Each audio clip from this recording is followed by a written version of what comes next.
আজকে বানাবো সুজির নাস্তা।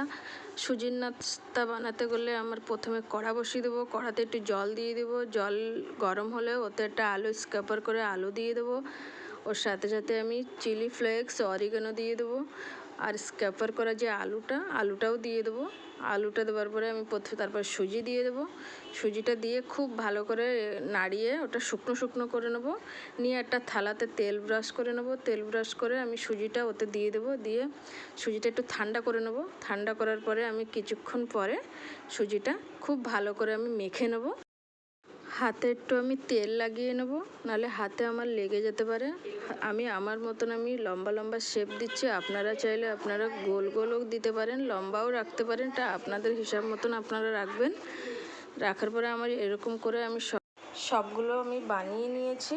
এবার আমি তেলটা প্রথমে কড়াটা বসিয়ে দিয়েছিলাম, তেলটা খুব ভালো করে গরম হয়ে গেছে।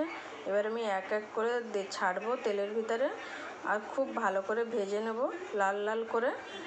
বেশি জোর দেবেন না, জোর দিলে এটা নাস্তাটা জ্বলে যাবে, জ্বলে গেলে আর খেতে ভালো লাগবে না।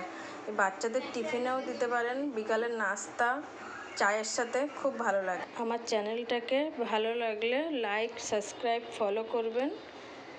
এরকম করে করে আমি সবগুলো এক এক করে সব ভেজে নিয়েছি। আমার নাস্তা রেডি হয়ে গেছে। এই নাস্তাটা কেমন লাগলো আমাকে কমেন্ট করে নিশ্চয়ই জানাবেন।